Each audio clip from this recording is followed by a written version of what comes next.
नमस्कार। खबरों के इस बुलेटिन को लेकर आपके साथ में हूं सुखवीर। आप देख रहे हैं आपका अपना चैनल भिवानी हलचल। और आज की खबरें इस प्रकार से। सोमवार को विभिन्न गांवों के किसान डीएपी खाद की आपूर्ति करवाने की मांग को लेकर उपायुक्त भिवानी से मिलने उनके कार्यालय पहुंचे। उपायुक्त आर.एस. ढिल्लों ने किसानों की समस्या पर तुरंत संज्ञान लेते हुए 100 के करीब उपस्थित किसानों को एसएसपी व डीएपी खाद उपलब्ध करवाने के संबंधित अधिकारियों को आदेश दिए। तकनीकी सहायक संजय ने बताया कि आज डीएपी खाद के लिए किसान डीसी ऑफिस आए थे। मामले में तुरंत संज्ञान लेते हुए जिला उपायुक्त ने सभी अधिकारियों को बुलाया और जानकारी ली। उन्होंने बताया कि 26,000 के करीब डीएपी 2 दिन में किसानों को दे चुके हैं, लेकिन आज भिवानी में डीएपी नहीं है और जो किसान आज उपायुक्त से मिलने हैं उन्हें एसएसपी खाद देने के आदेश हुए हैं। जिन किसानों को जितनी खाद की जरूरत है उतनी एसएसपी खाद उनको आज दी जा रही है। उन्होंने बताया कि लगभग 100 के करीब किसान होंगे जिनको ये खाद मुहैया कराई गई है। वहीं उन्होंने ये भी बताया कि सरसों की बिजाई एसएसपी से करें तो जिससे उनके दाने भी मोटे होंगे और दाने में चमक होगी और साथ ही तेल भी ज्यादा मिलेगा। उन्होंने कहा कि 3 बैग एसएसपी और 20 किलो यूरिया मिलाकर अगर किसान इसका छिड़काव करें तो इससे किसानों को बहुत फायदा होगा। आज भिवानी में पहले कल और परसों लगभग 26,000 बैग डीएपी के भिवानी जिला में वितरित हुए हैं, लेकिन आज के दिन मुंडाल में, दनाना में, चांग में वहाँ पे तो डीएपी थी, लेकिन भिवानी मुख्यालय पे डीएपी नहीं थी। इसलिए जो उपायुक्त महोदय से किसान मिले हैं उनको सरसों की बुआई के लिए उपायुक्त महोदय के निर्देश के ऊपर एसएसपी खाद उपलब्ध करवाई गई है। जिस किसान को जितनी खाद की जरूरत थी उतनी एसएसपी उनको मिल रही है। उन किसानों को आज हमने सभी को यहाँ से भारत खाद बीज भंडार है, मैं भारत खाद बीज भंडार से एसएसपी और यूरिया दोनों उपलब्ध करवाई है। तो कितने किसान थे? लगभग 100 के आसपास किसान होंगे। को जितनी जरूरत होगी, जो किसान 2 बैग लेना चाहेगा 2 लेगा, जो 5 लेना चाहेगा 5 लेगा, 7 लेना चाहेगा 7 लेगा। एसएसपी की कोई कमी नहीं है। किसान की इच्छा के ऊपर वो कितने बैग एसएसपी के खरीदेगा। जो आज किसान यहाँ उपायुक्त महोदय से मिलने आए थे उनको सभी को जितनी जरूरत है उतनी एसएसपी और यूरिया मिलेगी। और सरसों की फसल की जो बुआई है उसमें डीएपी की बजाय यदि किसान भाई एसएसपी का प्रयोग करता है, 3 बैग एसएसपी और 20 किलो यूरिया मिला के यदि प्रति एकड़ एसएसपी की बुआई करता है तो तिलहनी फसल जो भी होती है उसमें एसएसपी में फास्फोरस के साथ साथ सल्फर है। और सल्फर की मात्रा यदि तेल वाली फसल को हम देते हैं तो उसमें फसल में तेल की मात्रा भी बढ़ती है और दाने की चमक भी बढ़ती है, दाना बड़ा भी होता है। हरियाणा स्टाफ सिलेक्शन कमीशन द्वारा आगामी 31 अक्टूबर व 1 व 2 नवंबर को विभिन्न जिलों में आयोजित करवाई जाने वाली परीक्षाओं के परीक्षार्थियों को यात्रा प्रदान करने के लिए हरियाणा रोडवेज द्वारा प्रदान की जाएगी एडवांस बुकिंग सुविधा। यह कहना है रोडवेज के महाप्रबंधक मनोज कुमार का। वहीं उन्होंने बस स्टैंड परिसर का निरीक्षण करते हुए कर्मचारियों की समस्याओं का समाधान भी किया। हरियाणा रोडवेज के जीएम मनोज कुमार ने आज सुबह परिसर का औचक निरीक्षण किया। निरीक्षण के दौरान उन्होंने कंडक्टर, ड्राइवर और कर्मचारियों से सारी जानकारियां ली और किसी प्रकार की कोई भी दिक्कत आने पर साथ देने की बात भी कही। उन्होंने बसों के रूट्स के बारे में जानकारी भी ली और कौन से रूट पे कौन सी बस चल रही है और कौन से ड्राइवर या कंडक्टर को अगर कोई दिक्कत है तो उसका भी समाधान करने की बात कही। वहीं सफाई के बारे में बात करते हुए उन्होंने सफाई कर्मचारियों को भी काफी समझाया। वहीं उन्होंने आगामी दिनों में होने वाली भर्ती परीक्षा के लिए भी विशेष बसेस चलाए जाने की जानकारी दी। हमने आज बस स्टैंड पे सुबह 8 बजे से लेकर के अभी तक एक राउंड लिया है, औचक निरीक्षण किया ताकि पता चल सके कि हमारे कर्मचारियों के सामने किस तरह की समस्याएं आ रही हैं और इस समय किस तरह की बसें उपलब्ध हैं अलग अलग रूट्स के ऊपर। तो मुझे ये बताते हुए बड़ा हर्ष हो रहा है कि हमारे सारे साथी बहुत ही शिद्दत के साथ और पूरी समर्पण भाव से यहाँ मेहनत कर रहे हैं। जहाँ जहाँ जिस जिस रूट में उनको लग रहा था कि इस रूट्स पे बसें कम हैं, जा रही हैं या सवारियों को वो खुद बुला करके ला रहे थे और देखकर अच्छा लगा। उनका समर्पण भाव जो था वो ये तय कर देगा कि बहुत ही जल्द हम प्रथम स्थान पे आने वाले हैं। सफाई के बारे में क्या? हाँ, सफाई के लिए हम पिछले जिस दिन से हमने ज्वाइन किया है उसी दिन से हम इस पर कुछ विशेष फोकस डाल रहे हैं और उसके प्रतिफलन भी हमें अच्छे मिल रहे हैं। लगातार हमारे साथी जो स्वीपर साथी हैं उनका इंतज़ार नहीं करते। हमारे यहाँ बस स्टैंड के ऊपर जितने कर्मचारी साथियों को जिम्मेदारी दी गई है वो सारे साथी अपने लिहाज से जब भी उन्हें कोई ऐसी चीज़ मिलती है तो वो कोशिश करते हैं कि वो खुद उठा लें, खुद डस्टबिन में डालें। हमने निर्मल बाबा के रूप में एक साथी को भी नियुक्त किया है जो प्रयास करता है कि वो लगातार लोगों को समझाए कि एक मानसिकता तैयार हो कि सार्वजनिक स्थलों में गंदगी ना फैलाई जाए। वो खुद प्रयासरत रहते हैं और सारे साथी प्रयासरत रहते हैं ताकि यहाँ बस स्टैंड के ऊपर किसी तरह की गंदगी ना फैले और डस्टबिन रख दिए गए हैं और उन्हीं डस्टबिन में वो चीज़ें डाली जाएं।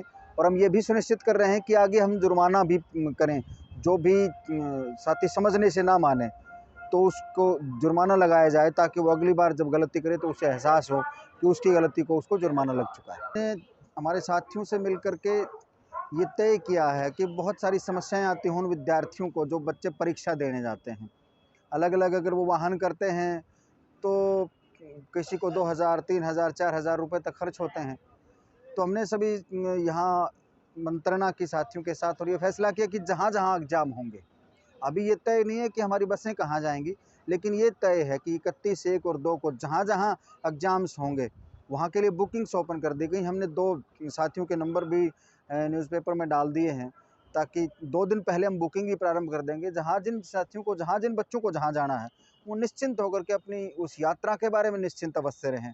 हमारी बसें बस भिवानी बस स्टैंड से लेकर के उस संबंधित स्थान के बस स्टैंड तक पहुँचेंगी, ताकि आगे अपने लिहाज से वो अपना प्रबंधन कर सकें, समय पर जाकर के अपनी परीक्षाएं दे सकें और वापस भी वो समय पर यहाँ उनको छोड़ दिया जाएगा। भारत देश में कोरोना महामारी के खिलाफ चलाए गए वैक्सीनेशन अभियान के आने लगे सकारात्मक परिणाम। वैक्सीन लगवाने वालों का आंकड़ा पहुंचा 102 करोड़ के पार। यह कहना है भिवानी के मुख्य चिकित्सा अधिकारी डॉक्टर रघुवीर सांडिल्य का। वहीं उन्होंने बताया कि भिवानी जिले में भी वैक्सीन लगाने का आंकड़ा 10 लाख को पार कर चुका है, जो हम सबके लिए गर्व की बात है। मुख्य चिकित्सा अधिकारी डॉक्टर रघुवीर शांडिल्य ने बताया कि 100 करोड़ से अधिक वैक्सीनेशन का आंकड़ा पार करके भारत में दुनिया में कोरोना के खिलाफ गंभीरता से लड़ाई लड़ने का सबूत दिया है और अब भी प्रतिदिन फ्रंट लाइन वॉरियर के माध्यम से कोरोना वैक्सीनेशन का कार्य तेजी से पूरा किया जा रहा है। अब 18 से 20 वर्ष तक की आयु के विद्यार्थियों में वैक्सीनेशन का कार्य तेज करने के लिए कॉलेज और उच्च शिक्षण संस्थाओं को पत्र लिखकर वैक्सीनेशन के बारे में जानकारी दी जा रही है। भारत में कोरोना वैक्सीनेशन का कार्य अब तक 102 करोड़ को पार कर चुका है। हमारे देश की बड़े स्तर पर चलाए गए कोरोना के खिलाफ इस वैक्सीनेशन अभियान का परिणाम भी नजर आने लगा है। सर, जो वैक्सीनेशन हुआ है, आज हम 100 करोड़ के पार पहुंच चुके हैं। ये वैक्सीनेशन से आज देश कोरोना से सुरक्षित महसूस कर रहा है। फ्रंट लाइन वर्करों ने बढ़ चढ़ के वैक्सीनेशन का काम किया और सभी लोगों ने इसमें सहयोग दिया, जिस कारण आज हम 100 करोड़ के पार पहुंच चुके हैं। दुनिया अभी भी इस महामारी से पीड़ित है और हम लगभग अब इससे मुक्त होने की कगार पे पहुंच चुके हैं। बहुत धन्यवाद जो आप हमारे कोविड वैक्सीनेशन के प्रोग्राम में सहयोग कर रहे हैं। आपको मैं बताना चाहूँगा और बड़ी खुशी है कि भारत में 100 करोड़ के आस से ऊपर वैक्सीनेशन पूरी हो चुकी है। और हरियाणा की बात करें तो हमने 2,58 लाख को वैक्सीनेशन पूरा कर चुका है। भिवानी में 10 लाख से ऊपर हम वैक्सीनेशन कर चुके हैं। इसमें हमारी जो फर्स्ट डोज है वो 87% पूरी हो गई है और सेकंड डोज 33% हो गई है। हमारा जो टारगेट फोकस है वो सेकंड डोज पे है, क्योंकि हम जो फुल कवरेज के लिए टोटल प्रोटेक्शन जब भी अचीव होती है जब हम सेकंड डोज पूरी कर लेते हैं। तो हमारा एक 80% जो है, जो 80% जो 1000 है वो हमारी अभी सेकंड डोज की ड्यू है। तो हम हर 3 या 4 दिन में, जैसे कि आज के दिन हमने 20,000 का टारगेट दिया है, तो ऐसे करके 4 या 5 दिन में हमारी जो ड्यू लिस्ट है सेकंड डोज की वो हम कवर करेंगे। इसके लिए जो हमने प्लान बना रखी है वो हमारे जो 18 से जो 24 साल तक या 30 साल के जो एज ग्रुप के बच्चे हैं, जो पहले स्कूल कॉलेज में बंद हुए थे, वो अब वहाँ पे स्टार्ट हो गए हैं। तो हम सभी कॉलेज के और यूनिवर्सिटी के इंचार्ज को चिट्ठी लिखवा दी है उपायुक्त महोदय से।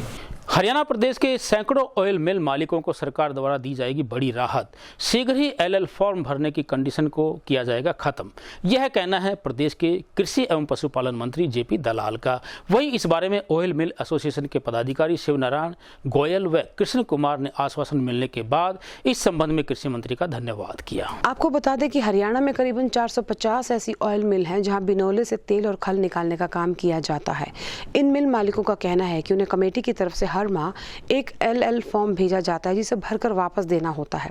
मिल मालिकों का कहना है कि इससे ना तो सरकार को एक पैसे का राजस्व मिलता है, उल्टा वो हर माह कागजी कार्रवाई से परेशान भी रहते हैं।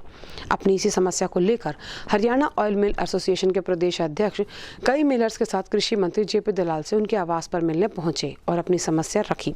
कृषि मंत्री JP दलाल ने मिलर्स को यह नियम सख्त खत्म करने का भरोसा दिलाया। एसोसिएशन ने कृषि मंत्री के आश्वासन पर खुश होकर आभार भी जताया। हमारे हरियाणा के अंदर 400 साढ़े 400 के करीब यूनिट हैं बिनोले के छोटे छोटे। हम बिनोला क्रश करते हैं जिसमें पशु चारा बनाते हैं, खल बनाते हैं। तो हरियाणा के अंदर ये LL फार्म का जो झमेला चल रहा है, काफ़ी दिनों से हमारी काफ़ी वर्षों से मांग है। ये बड़ी परेशानी हो रही है। इंडिया के अंदर कहीं भी ये कानून लागू नहीं है हरियाणा को छोड़ के। हमारी मंत्री जी से मांग है कि इस बिनोले को शेड्यूल से बाहर निकलवा के हमें राहत दी जाए। क्या आश्वासन दे? एक मुश्त अगर सरकार लेना चाहे, लाइसेंस की फीस है हमें 1000 से 10,000 कर दो, कोई दिक्कत नहीं है।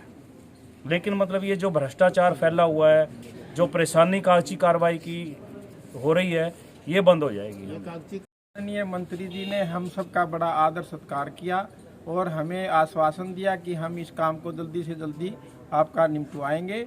और हमारे सामने ही उमा शंकर जी को फ़ोन करके बोला कि भाई इसको एक मुश्त ही इनसे ले लिया जाए और ये जो कागजी कार्रवाई है इनको दूर किया जाए।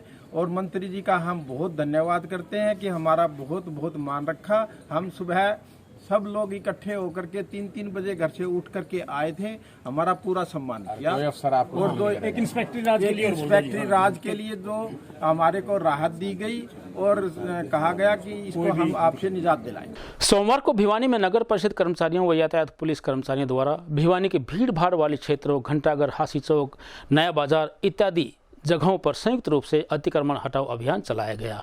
वहीं इस बारे में यातायात पुलिस अधिकारी विक्रांत ने बताया कि अतिक्रमण करने वाले दुकानदारों को चेतावनी देते हुए उन्हें अपना सामान दुकान के अंदर रखने के सख्त निर्देश दिए गए हैं। त्योहारी सीजन और शहर में बढ़ती जाम की समस्या को देखते हुए आज नगर परिषद और ट्रैफिक पुलिस द्वारा संयुक्त रूप से अतिक्रमण हटाओ अभियान चलाया गया। इस दौरान घंटाघर, हांसी गेट और हांसी रोड पर किए गए अवैध कब्जे हटाए गए। ट्रैफिक SHO विक्रांत ने बताया कि त्योहारों के मद्देनजर ये कार्रवाई की गई है ताकि लोगों को शहर में लगने वाले जाम की समस्या से निजात मिल सके।